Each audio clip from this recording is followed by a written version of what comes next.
Welcome to the world of psychics and witchcraft.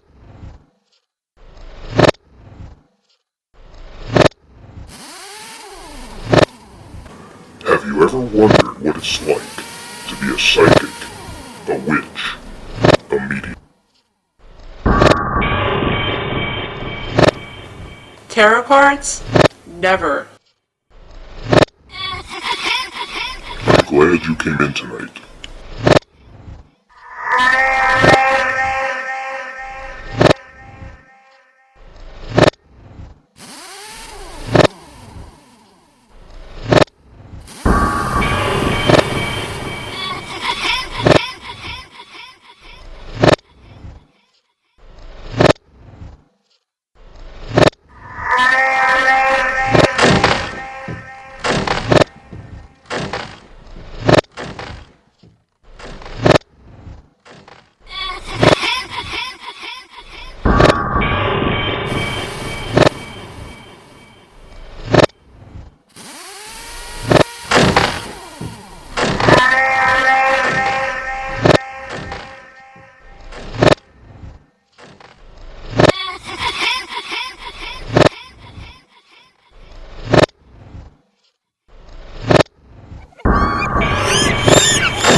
Witches have been working for 100 years.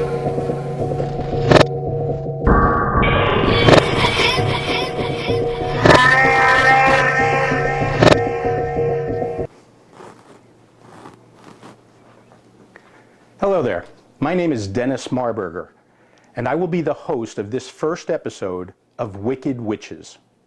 On tonight's show, I have a very special guest.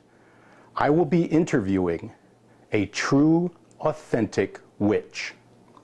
Psychic since birth, with lineage dating all the way back to the witch trials in the late 1600s. Some of you out there already know her.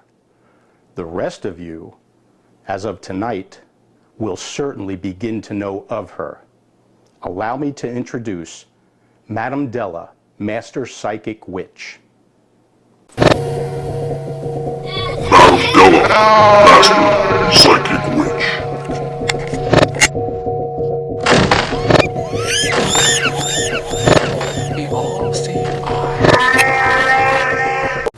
So, Madame Della, how are you doing this evening? I am fabulous, thank you. Good to hear. So, are you ready to enlighten and educate our viewers on psychic witches? Absolutely, I am. Excellent. Yes. So, what I would like to do is let our audience know how the process of this will go. I have a list of questions, and I will ask you, and I'll give you a chance to answer each one of them. And before that, I'll give you a chance to tell us a little bit about your story. Okay. Okay? These questions that I have are not just questions of mine, they are questions that our millions of viewers across the world are interested in knowing about and very curious about the answers. So this is not just an interview for you and I sitting here. This is an interview for you to give the world the information about psychic witches. Okay, sounds good. Okay. So every story has a starting point or an origin. Mm-hmm. Would you mind sharing yours with us? Yeah, well, for me it started when I was a little girl, and I was less than 5 years old, and I started to have experiences that could not be denied at that point and at that age that other people started to take notice of in the household. Mm. So, and how did you progress along your journey? I was kind of pulled along, I think, at times. It's just something that naturally occurs as you age and grow. The experiences become more and more prominent, and then you go by the experience. And for me, I always think about the experiences in depth, and I kind of record those in my memory. And a lot of times people will say you have a memory like an elephant does. They say they never forget, and I don't. I always remember all the specific happenings that have happened to me, psychic, occurrences and things like that. So, Okay. yeah. All right, well, let's get down to the specific questions we have. Okay. So is it true that you are originally from Salem? That is accurately true, yes. Yes. You were born in Salem? I was not born in Salem, but it is a direct lineage back to Salem and the witch trials of Salem. So, Okay. Lineage, witch. Excellent. And you talked about your childhood. It was like 5 years old when you began. Did you keep it to yourself at first? Did you tell family, friends? How did you go from thinking, oh, that's weird, to there's something happening? When I was a little girl, less than 5 years old, I mean, it was already, I was beyond 5. I was an old soul, literally in a child's body. Okay. And I say that because I would have thoughts and things that were much, much further down the line than a 5-year-old should have mentally be thinking. And I would have things that, as I would say them, they would manifest right into the household. Like, there was no denying that something was going on. Many, many, many, many occurrences that my mother and family members would just sit and, whoa, Right. how did this happen? But they all knew what it was. Our family tried to keep it on the down low more, Sure. because if you speak about the paranormal stuff, it may make it manifest into a different level. Right.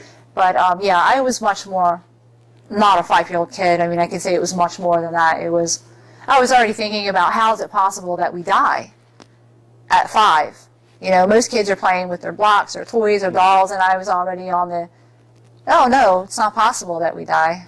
How? And I was already being, and I was already being that person that I am today. I was already Right. getting my leg up into the saddle at that point and heading down the trail. Very interesting. Yeah. We always hear, and especially in the typical stereotypes of witches, Right. there's good and evil, good witches and bad witches. Right. How would you describe which you are? I would definitely have to say for me that it is a combination. It's like a yin and yang. It is a 50-50. It's black and white. Okay. I definitely have a side that I have to be careful with.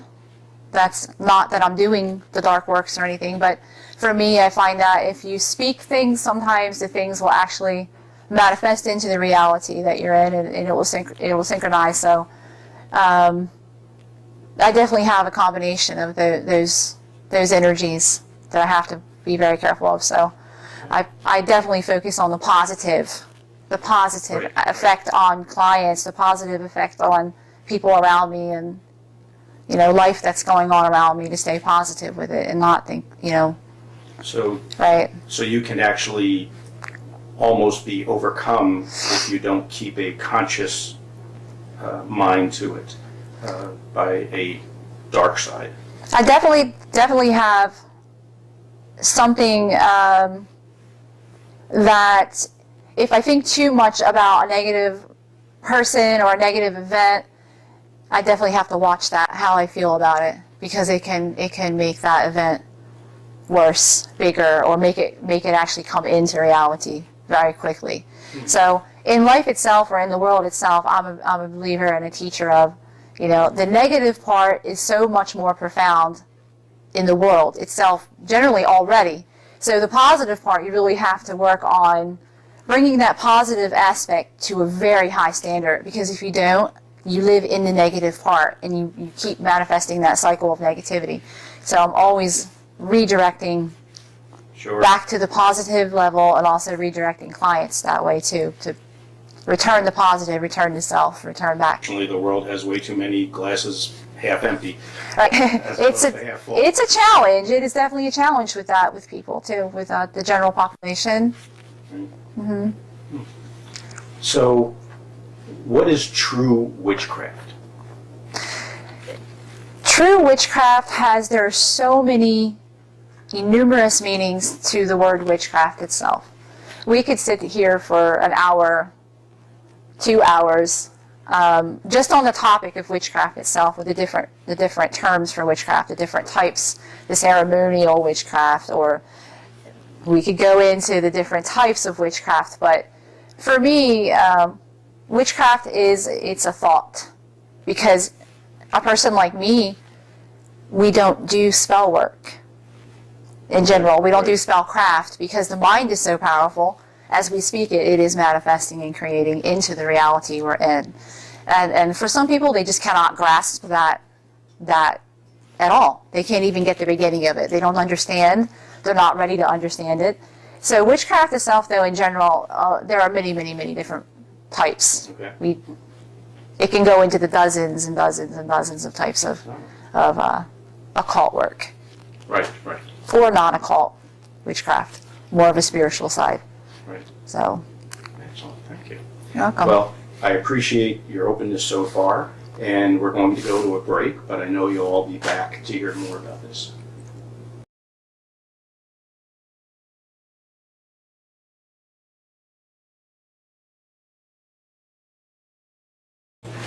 Welcome back. My name is Dennis Marber. I'm interviewing Madam Della, Master Psychic Witch. So, Madam, you discussed the types of witches, what it takes to be a witch. What exactly makes a witch? I think that what makes a witch is an inherent magic that is within them at all times. And I'm talking about a magic feeling that you feel. It's almost like living in Halloween or Samhain, which is another term for Halloween. We live that mindset 365 days a year. And that's what makes a true witch, is a person, male or female, that lives that mindset, never leaves that mindset. You never leave it. You're always in a ritual mindset, always. So Okay. that's it. So it's more an internal mindset, etc., than practices Exactly. that you do. Okay. Excellent. Yep. We talked earlier about the different types of witches, TV and film. Obviously, there are tons of varieties of witches, from the little teenage girl with a cat to arcane, occult type things. Mm-hmm. Is there any specific TV show or major motion picture that, in your opinion, depicts witchcraft authentically? That's a good question. And depending on what a person who's watching this, one of our viewers would think about a witch, what they should be, how they should be, what would they look like, how would they act. Now for me, from my standpoint of view, there is one that I feel depicts the Puritan hysteria in the United States of America, or goes back to 1692-ish. And that would be the movie The Witch. Okay? With an absolutely interwoven magic that is inside of that film. So when you watch it, a person like me, when we watch it, we feel the energies that have actually been filmed into itself. So that movie I can recommend for anybody who wants to see the hysteria. And actually, there are things in that movie that only I speak about, that I've met tons of other people who practice, and they never mention it. And it's not because they don't mention the things that were in that film because they're not aware of them. They don't mention them because they really aren't aware of them. Right. Right. I have no connection to it. Okay. So, The Witch. I'll have to look that up. Yeah. And so will you. And obviously, that is that type of witch.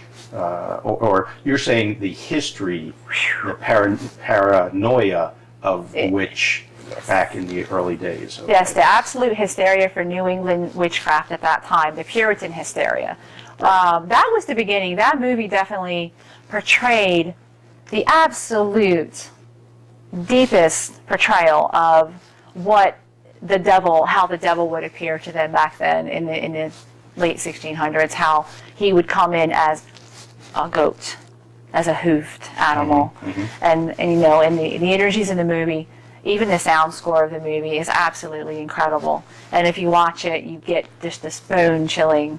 It's the best movie I've ever seen that depicts New England witchcraft hysteria back to that date. Right. Yes. Okay. Yes. Make sure to rent it, look it up, YouTube, Hulu, wherever you can get it. One of the tools that we see of witches are tarot cards. Do you use them or not, and what exactly do they do? I do not. Okay. I never have. It's not necessary for me. Tarot cards are a divinatory tool.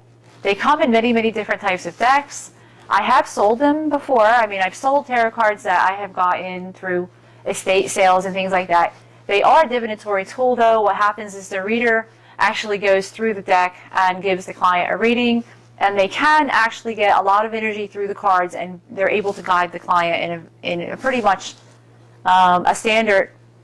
There's a standard there, and it is accurate to some degree. But for me, I can't touch a tarot card. I cannot physically work with a tarot card whatsoever. There's absolutely no accountability for the reader when they use tarot, and that's just my opinion, and I'll always have that opinion. Although tarot readers will come to me for readings and they'll say, I'm just like you, and then they'll blurt out, I'm a tarot reader, and I'll say, you're nothing like me. You are nothing like me. You will never be like me, ever, until you let those cards go and you let your natural intuition take over, and you let your natural gift talk to you. That's when you'll be like me. You're not flipping a card. Right. Then you'll be like me. That's the difference. So, and that's the magic of it, is that you don't need a tarot deck, ever. So what is it about? You said you can't touch them. Right. Do you actually get some type of a feedback, a feeling? What? Yeah. When I've never ever used tarot cards, but when I have taken them for resale and, got them from the States or something, I will have nightmares the moment I touch a tarot card deck. And the thing is, it's me. It's my as above, so below. It is my ascended self saying, no, don't. You don't interact with that, because that is not what your gift is. Your gift is about the true core of the client and taking them down the highest path I can. And I just, each time, and I don't sell them anymore, but years ago I had like maybe 2 decks, and I resold them, but I did have nightmares when I handled the card. So it was definitely no. Definitely. Got the message right away. Yeah, I got the message immediately. It was like, these are not for you, so let's not do this, and go ahead and put the price tag on, and there you go. That was it. And I've never even went any further with that ever in my life. So you don't use tarot cards, No. but obviously you do readings. Right. How is it that you know so much about the person that you are reading? The thing is with a reading is you're going to the divine at that point. You're no longer here. You're not part of this level. Okay. When you go into a reading with a client, the intent is for good. The intent is for positive. The intent is to assist that person with the problems they're having. And the intent is always listen to your information. And that's for me is throughout my life and decades, when you get to my age and you're approaching the big 50, the big 50, you know that when you're receiving information, it's never going to be incorrect. It's accurate, 100% always accurate. So there is no, I never have to ask a question or anything. It's just so natural. It's like your heart beating. You just listen to the information. But that's really what it is, Dennis, is it's not about like, it's not like you're trying to tear them down or look for like, oh, they have a picture of their son, maybe they lost their son. It's nothing like that. Sure, It's, right. It's much more like the frauds right, like would the do. the heretics or charlatans do. It's more like whatever information you hear, it's going to be accurate no matter what. It's always accurate. And a lot of times it's life-saving, it's health related, stuff like that, that when you're the way I am, it's to help, not to, you do no harm. Right. Ever. You never do any harm. Unless you accidentally tell the wife Right. about the cheating. Right, and you But figured that's- that was years ago, but the guy, he literally fluffed me up to the point where it was, now I'm gonna strike you. So Okay. it was his aggression that actually Yeah. brought that Yes, feeling out in you. yep, So, and there was a Right. little bit of negativity in your reading as opposed to positive, right, but it was his aggression towards you right. that just made that come out. Yeah, absolutely, because a lot of times when most of the clients I see are very kind and compassionate, but these are called lessons. They really are. They're lessons for both parties, including me, with that. And that Sure. is, when you're like I am, there's no need to prove it. You've already proven it. And you're already, interior-wise, you're there, and you know what you're capable of.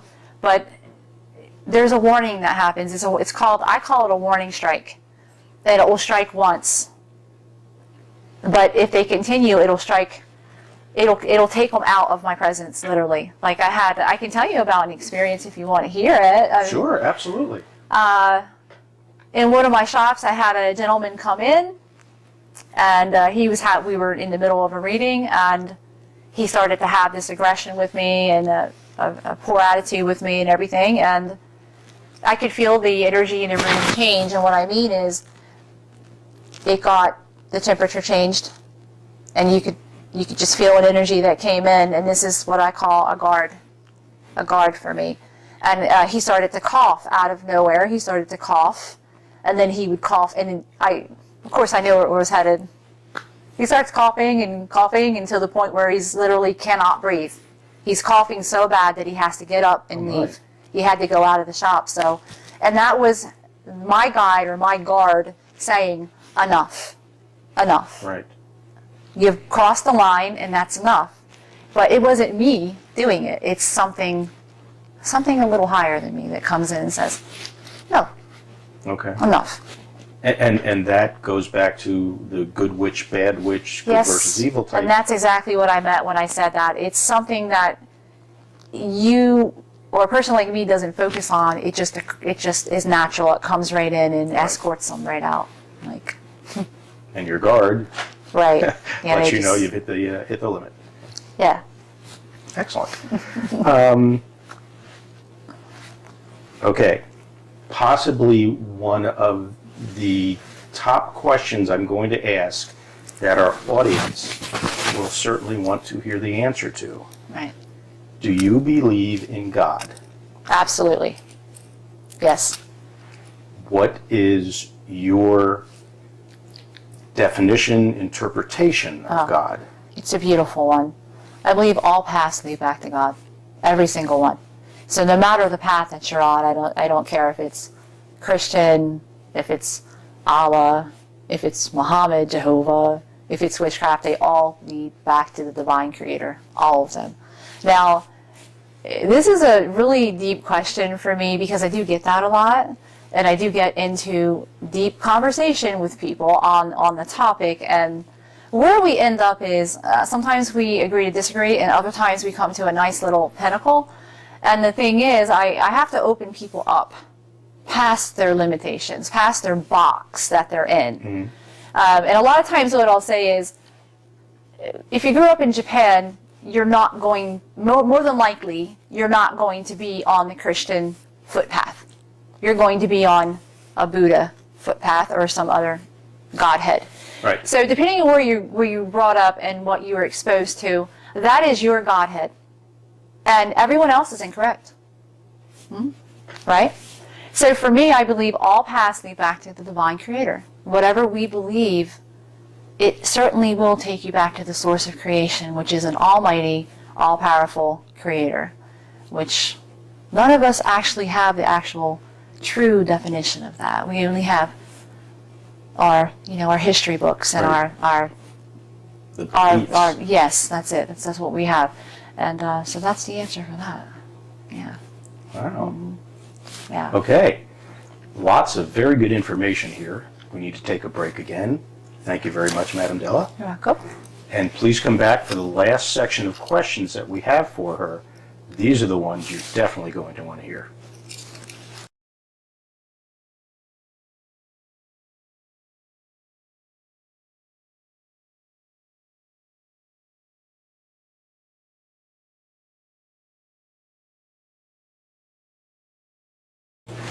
Welcome back. My name is Dennis Marber. I'm interviewing Madam Della, Master Psychic Witch. If you were studying Buddhism and you were really studying Buddhism and you were the example, living it daily, all day long, and you were at a monastery and you're actually studying it, they have a different version of reincarnation than what I even teach. They have, it starts as an ant and then goes to a ladybug, and then it just, you go up in animal life until you hit human state, and then after that, so theirs is way, the cycle of life is totally, it starts as non-human and then goes straight up through until you're a master. For me, reincarnation to me is, if you take the world's population and you exalt that and you just terminate it, and you don't think about it. Don't think about that at all. Okay. Just think of self, right? Bring it all back to yourself, to you. And you think, is it possible I've lived before? Do I feel like I've lived before? Have I had any incidents when I was a child where, when I was a little kid, I was 4, 5, 6 years old probably at that time, walking around, and I would say my name, my full name, my full, complete name, and I would repeat it. And now, it's not typical behavior for a child, right? And I'd say, my name is Aretta Del blah blah. But that's not my name. And I would have this strange, very heavy deja vu that would let me know that is not your name, never was your name, and never will be your name, ever. No earthly name is actually your name. It's just what we use to navigate. Referred. Right, to navigate, I'm Dennis, or I'm JB, or I'm Madam, or whatever. But for me, reincarnation is many, many incarnations that you possibly can remember as you're going through. You go, gosh, I'm really in love with Victorian furniture, but no one in my family's ever had anything Victorian. They've never had clawfoot. They've never had lion tubs or lion feet, stuff like that. So, yeah, reincarnation is living until you've purged out the negativity, all of it. If that is your journey, and we all have those separate journeys that we're on, and some of us are living a negative path because that's our journey. We're not at the level. We haven't transgressed over to a higher level. So when you have the reincarnation, that's what it is. And it's an interesting theory that no one can prove. Oh, right? Sure. Right? Okay, Madam Della. Yes, sir. This might be the toughest question for you of the evening. This whole conversation, psychics, witches, etc., is extremely controversial. Many people out in the audience would, and I apologize for putting it this way, but would call you a heretic. How do you respond to that type of an allegation? If I have to respond to it, right? You have to. Okay. Let's say that my thoughts are higher than theirs, and my ways are not their ways. Pretty much, that sums it up. Okay. Right? Let's think about that. Well, That's pretty simple, right? actually, I'm not going to say easy way out. Let's go. But- We'll definitely go with everyone's on their specific journey, and everyone has their own opinion.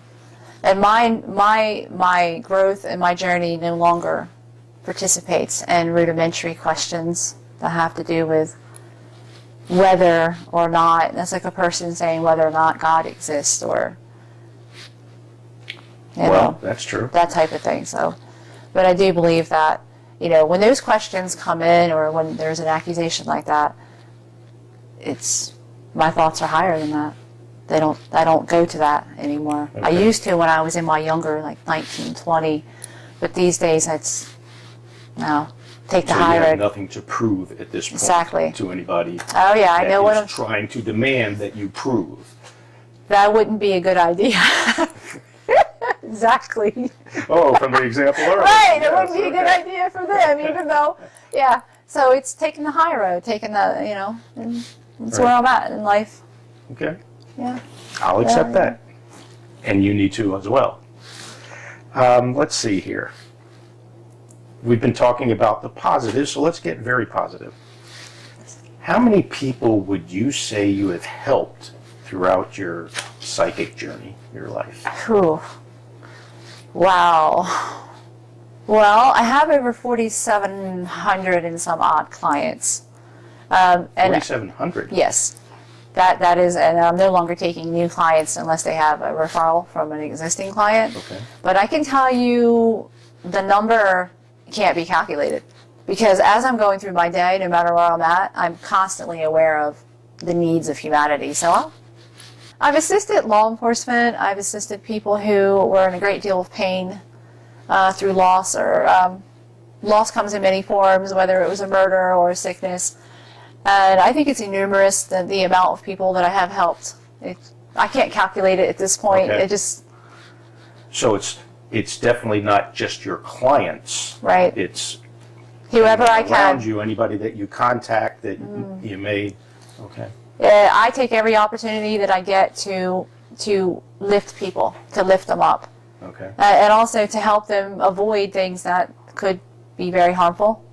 Although I'm not one of those psychics who will approach a person in a store and, start on them, but if someone's in conversation with me, I definitely will pay attention and lift them. Okay. Yeah, Okay. definitely. I'm going to jump back. I had another question, but I'll come back to that one. What is the difference between a psychic witch? There's many terms when you start talking this topic. How do you define them? The definition, right. Well, a psychic is a person who has many, many different gifts. So you have a gift that is of psychic nature for every physical gift that you have. So for hearing, or the gut feeling, The five senses, etc. right, the all-knowing feeling, the clairvoyance, clairaudience, clairgustance, clairsentience. It's every gift that you are given to navigate the world. You have a psychic one that trumps it, that's more powerful and stronger than your actual physical senses are. So there are different types of workers, people who work in the psychic world, and also different types of people who work in witchcraft too. And the actual answer to that is, a psychic, if they're good, can tell you your future. Your past, your present, and your future, to be exact. A psychic witch can change it. That is the difference. By speaking, you can edit, delete, cut, rewrite, and assist that individual with turning that life path back to something that they really, really, really need. It's never about want.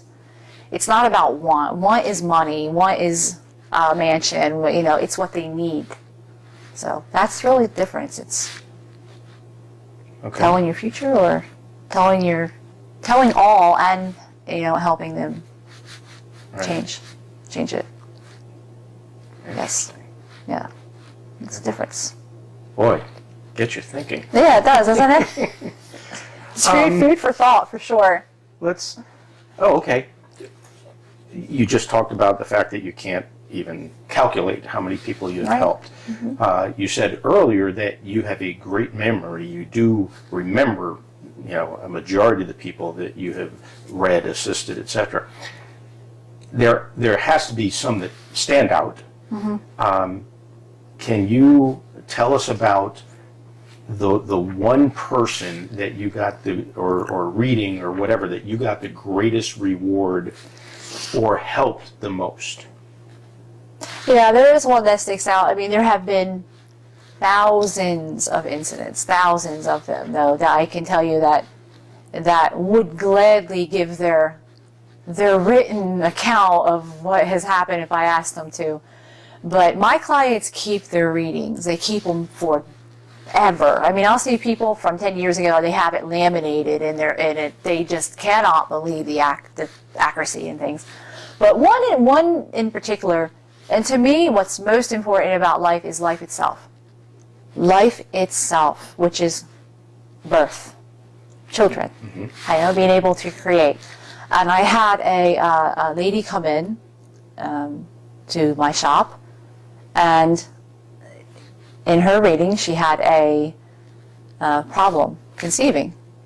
And no matter what, her and her husband were spending tens of thousands of dollars on fertility. They were up to, it was something like $120-some thousand to try to conceive. And she was nearly in tears, and at the end of the reading, I said, stop. And I said, stop. Listen to me. She said, okay. I said, I want you to follow my instructions. I said, I'm hereby not a medical doctor. However, I'm going to tell you exactly what I'm hearing. I said, and I'm going to help you. I said, stop all fertility treatments. Do not ever take another one again. I said, mark my words. Within 30 days, you will have a child. You will be pregnant, and you will have a child coming. I said, it's going to be a little boy. He looks like a cherubim, an angel from God. I kid you not. She went out. They went on their merry way.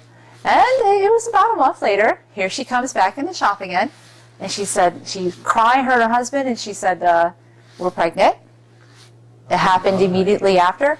And I said, congratulations. And we didn't see her for a while. And about 9 months later, here she comes into the shop. And guess what? It was a little cherubim boy,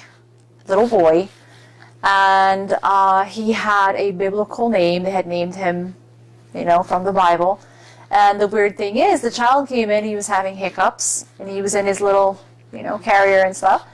And JB, who is my devout protector, said, I'm going to do a blessing for the baby. And as he started doing the blessing for the baby stopped hiccuping, he stopped moving, he stopped kicking his feet, he stopped moving, and he was non-animated until the Lord's Prayer was finished. And when JB said amen, the child snapped back into to moving. He just went into like a non-movement. And it was absolutely incredible. And that was the thing, they had tried for years. Right. Nothing was working. Science couldn't help them. Nothing helped her. And that baby looked just as I saw it in my mind when I saw it. He looked just like it. Just an angel, a cherubim from the Garden of Eden. I mean, he was just incredibly beautiful little boy. That was very fulfilling for me. Certainly would be. Yeah, I was just, that's a gift. That's a gift. I see we're getting a signal that we need to wrap up here. You've covered a large number of topics, etc. So, Madam Della, I appreciate everything you've done for us. To the audience out there, we're going to wrap up this section of the show right at the moment. We will bring Madam Della back later on. But she was courteous enough to invite 2 special guests for us that she personally invited in. So we'll be back with them after the break.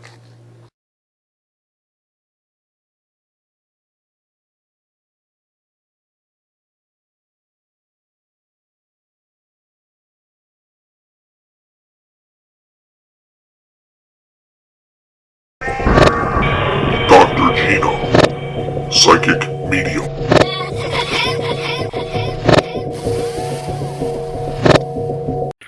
Welcome back from the break.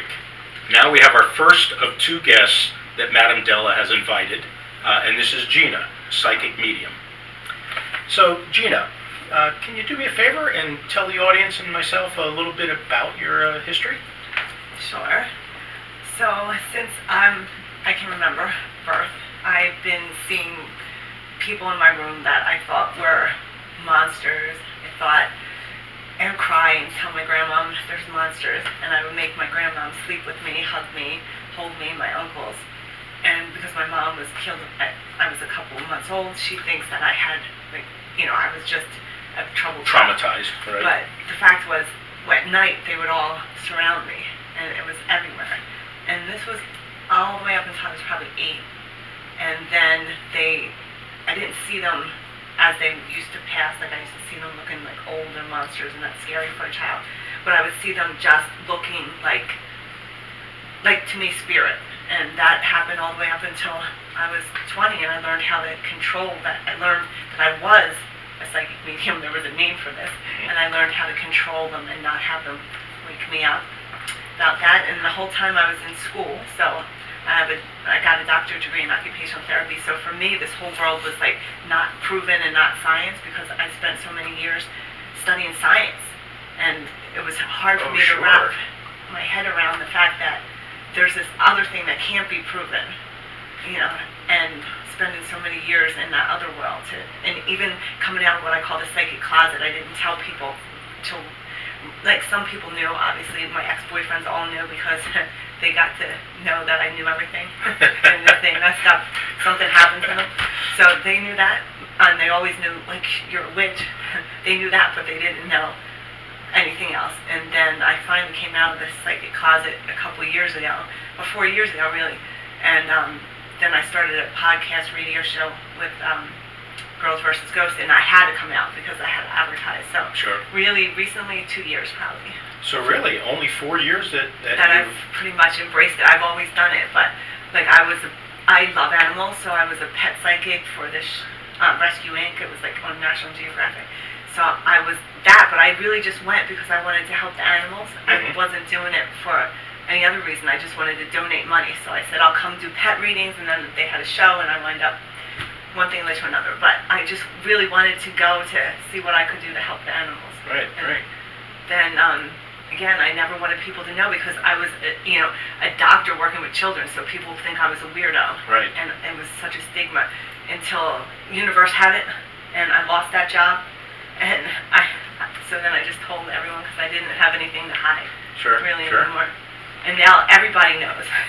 But everybody knows. What a major confluence of the science that you studied, etc., getting the doctorate, and having this from childhood, trying to rationalize the two together. That must have been pretty challenging. It was challenging, but now I'm so happy that I'm out of the closet.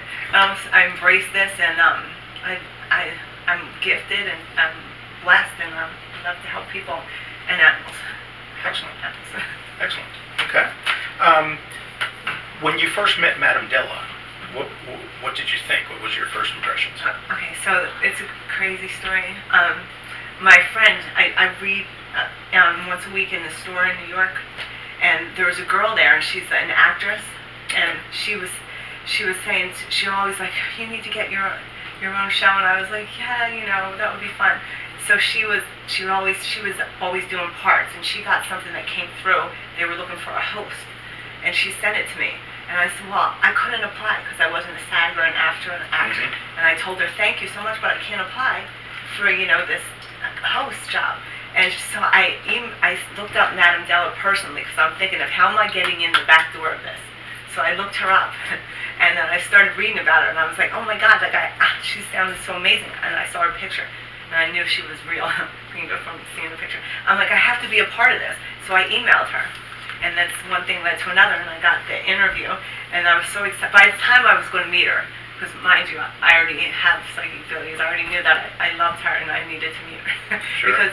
And then when I met her, I was number 3 in the interview, and I wanted to be last because I wanted to talk to her, and then they pushed me last, and I was so happy because I was like, now I'm last, and then I got to talk to her, and I'll tell you what, I'm still like, she's amazing, and I wish that, like, you know, I could be with her all the time because she's just, I always wanted someone to learn from or be a mentor or someone to talk to that is like me, and I've never met anyone. I've never met someone that I was a witch since birth as her. Right. Also a psychic medium as her. I've never met someone that had all three.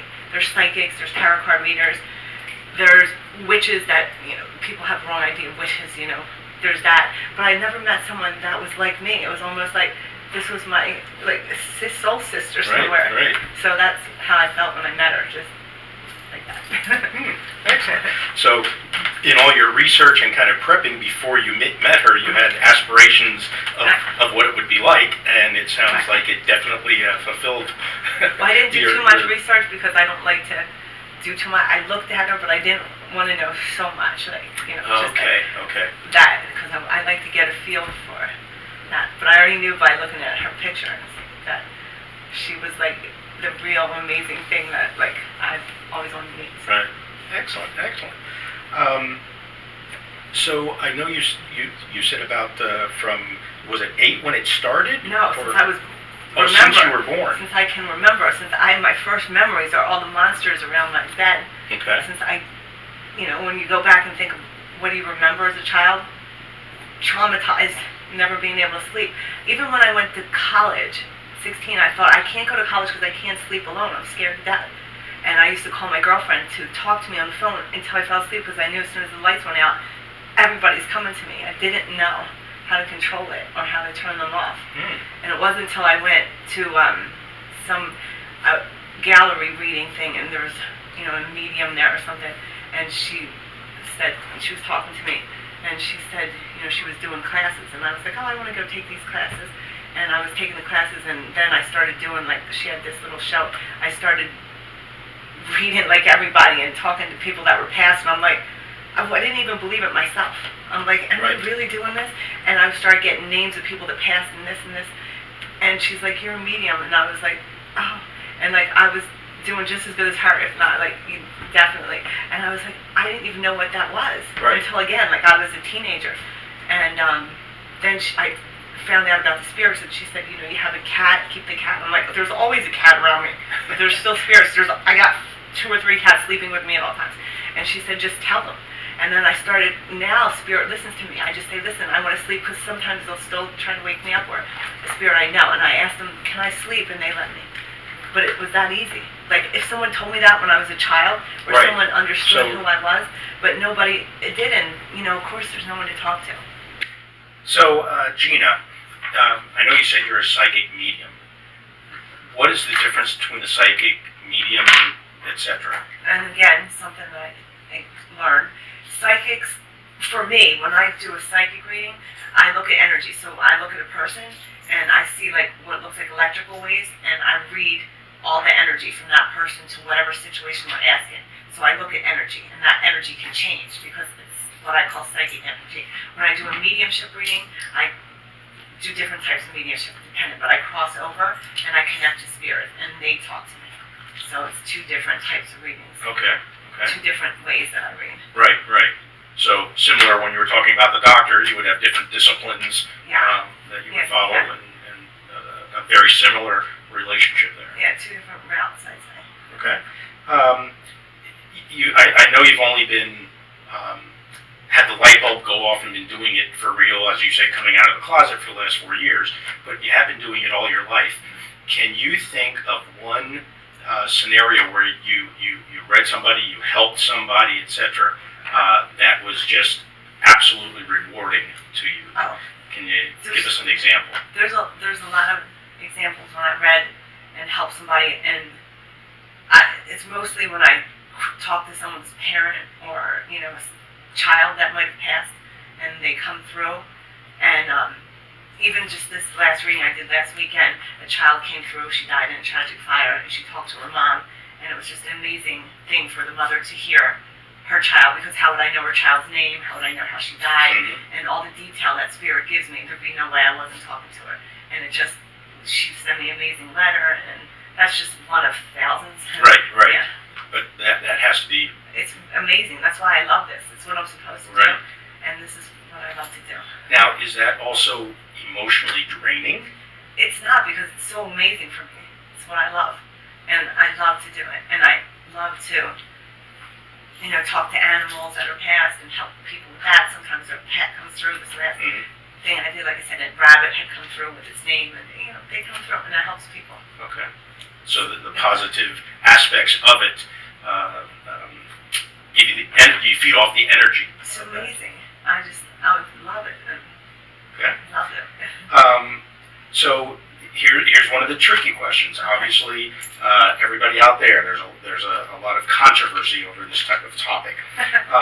So what would you say to all the naysayers out there that say, "Oh, this is fake"? That they have their opinions, but I don't care about the naysayers, and I don't think anyone really does, because they're not the people that are supposed to benefit. Whoever comes to me or sits in front of me, if they're a naysayer, they're not supposed to be there, and I don't care about them. I'm there to help the people that want to be helped, and I don't have time or even have an opinion for a naysayer.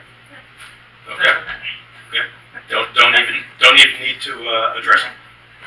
Okay, that's good. So are we? I think we're getting told we need to wrap up here fairly soon. What is? Let me ask this: what is the one final thought,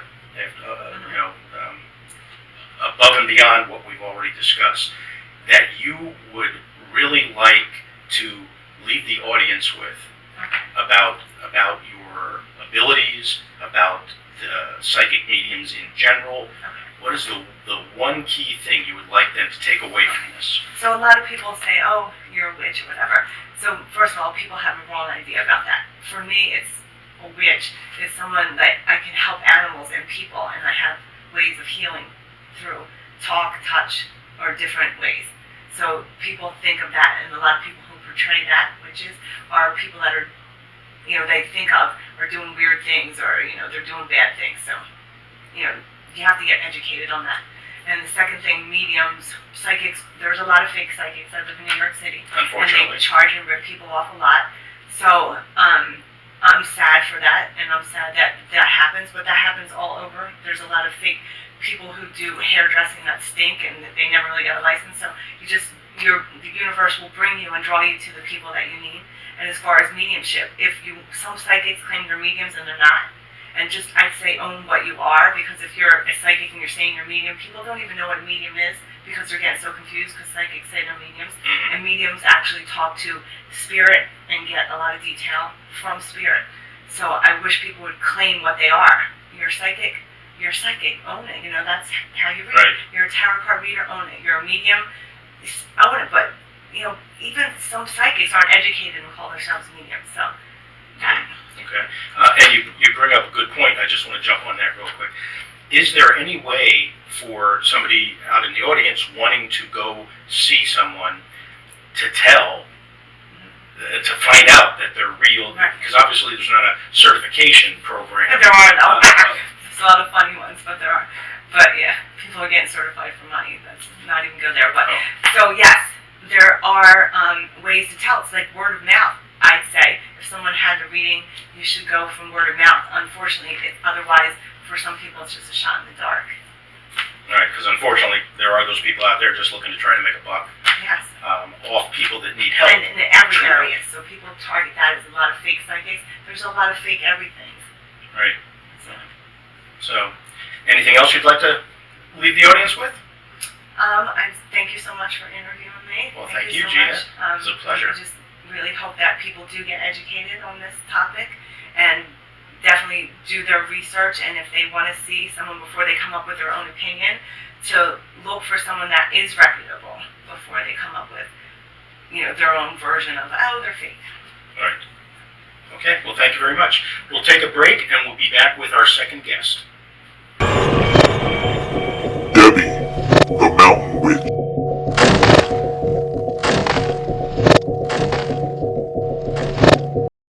Hello, welcome back to Wicked Witches. Once again, I'm Dennis Marburger.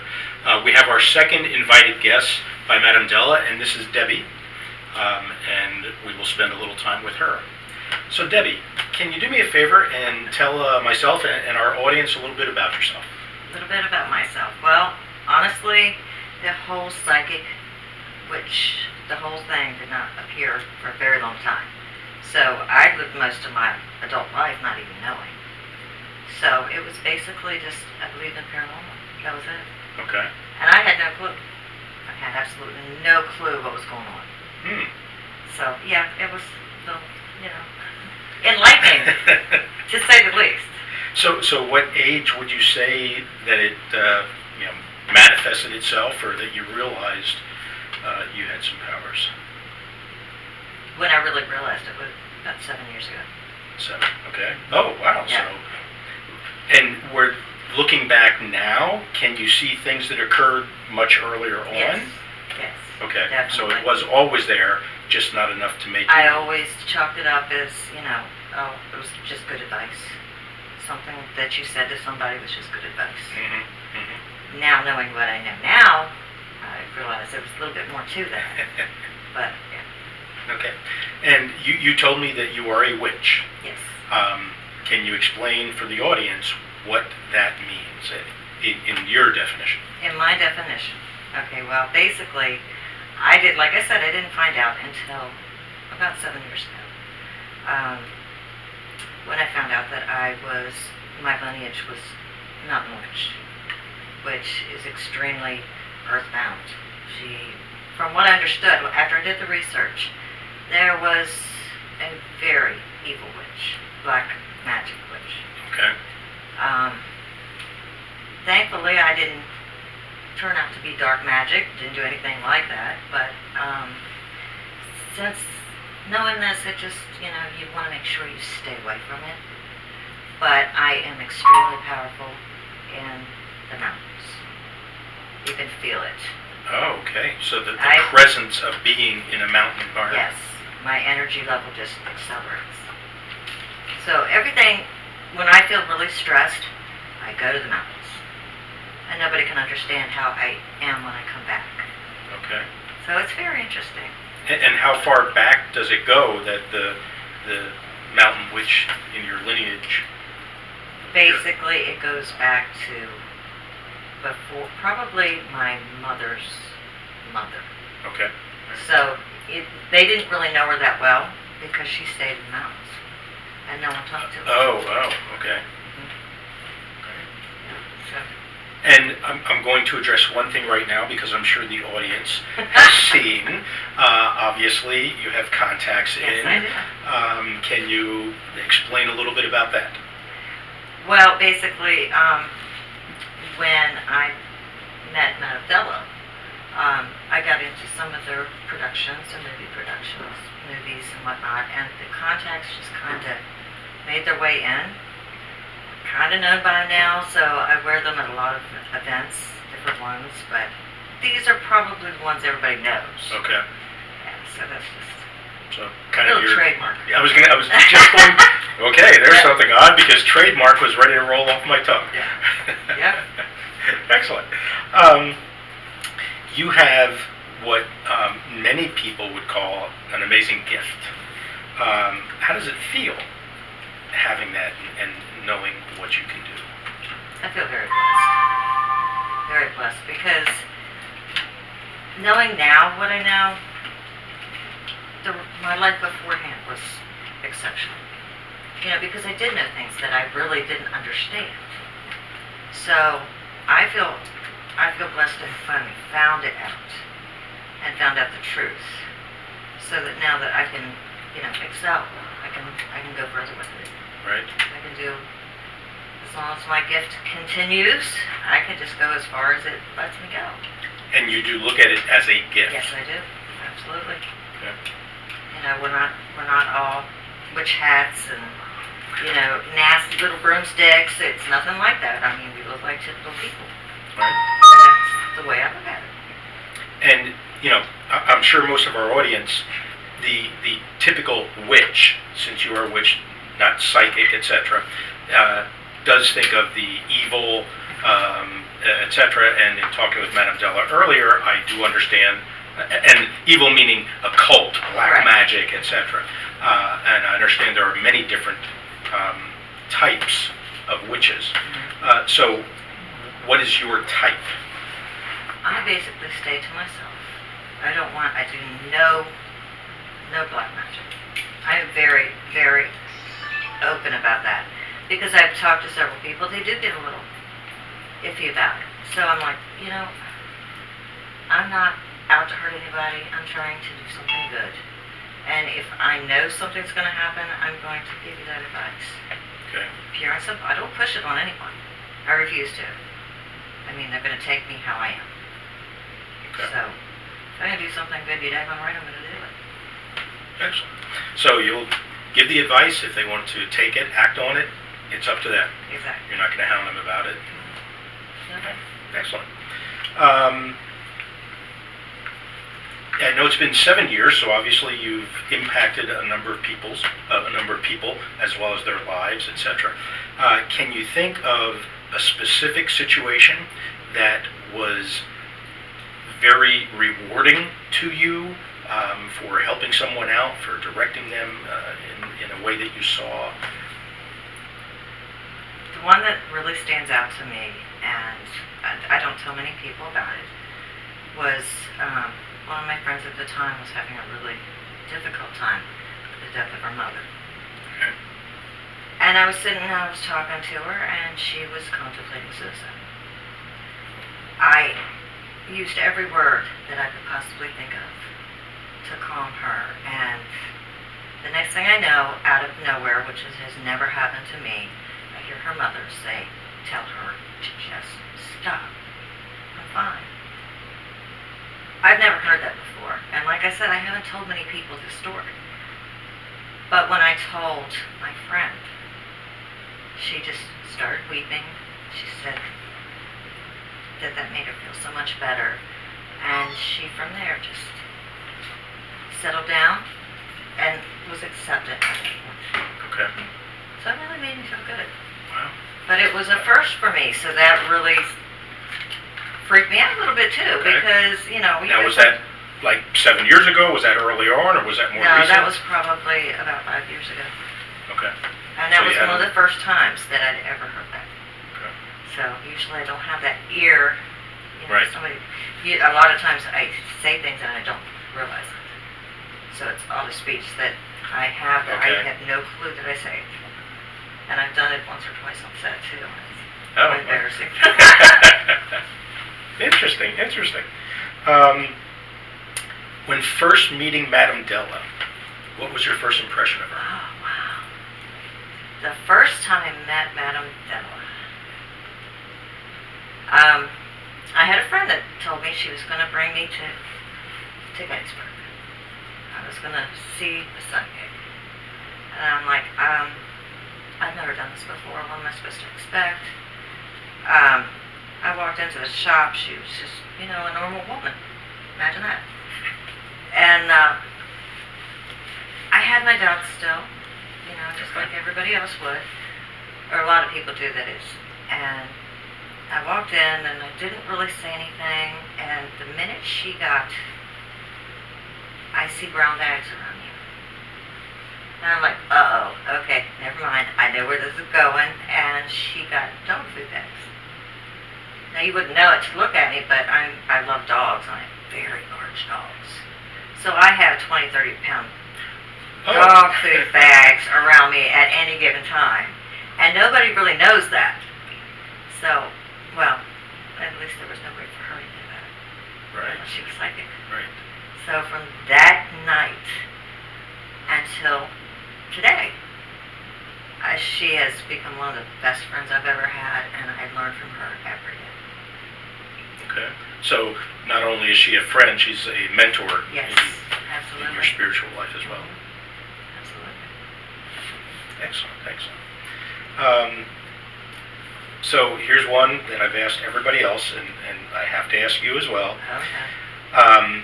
So how do you silence all the critics that say this is a bunch of malarkey, you're a phony, etc. You can't silence them all. Doesn't matter what you say. Anything that you try to say and they don't want to listen, there's still going to be critics. So I don't even mess with them. I mean, I am who I am. If you don't believe it, I'm very sorry for you. And one day you may. But other than that, I don't need you in my life. I don't need you to criticize me. Okay. So I let them go. All right. Maybe one day they'll see what I saw. And feel what I saw. And then Right. there won't be critics anymore. Well, and I just, like I said, I have to ask because I'm sure there's many people out there watching that I'm sure are, there are. and that's a good message. Before we wrap up, I'd like to give you a chance to tell the audience whatever you think is the most important point that you should leave them with from this interview regarding your abilities, the entire psychic medium world, whatever you think is the last point that you want to leave them with. What is that? I would honestly say that you need to do your research. Find out who's real.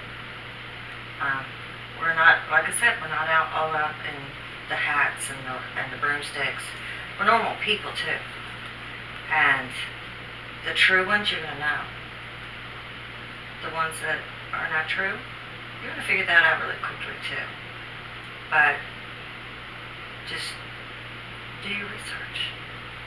We're not all bad. We're not black magic. A lot of us do just flat out good. And that's what I would like everybody to think about me, is that I only try to help people with what I can. And that's about it. Okay. I just, So, you hear Debbie, lose the blinders of stereotypes. absolutely. Everybody's an individual, regardless of what area, topic, part of life we're referring to. So, thank you very much, Debbie. Thank you. And we'll take a break, and we'll be back with Madame Della.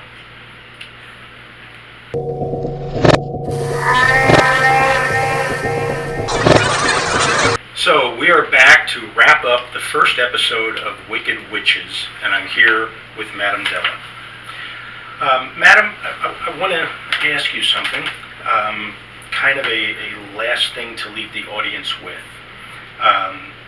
Obviously, you addressed a number of things, a number of topics. You gave us a ton of information. But is there one last thought that you would like to leave the audience with regarding psychic, witch, spirituality, anything along those lines? What would you like to leave them with? Keep an open mind. Always keep an open mind. Stay positive. And everything ends with love. Everything ends with love. You go back to the source, and it'll end with love. So. Excellent message to leave on.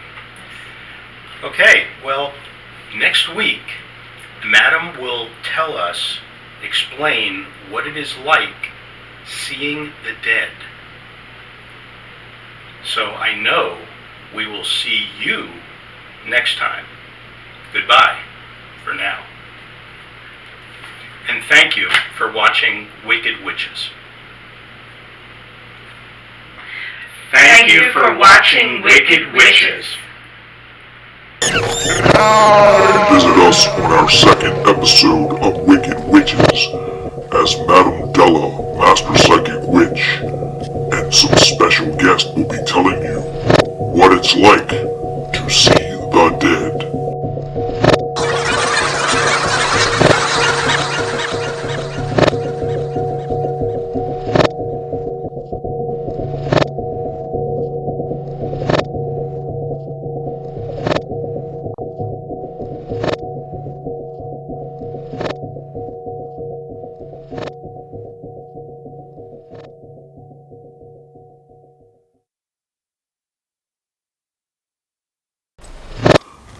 The energy was so strong in Madame Della's that some of the footage was disrupted by the spirits in her home and her energy alone.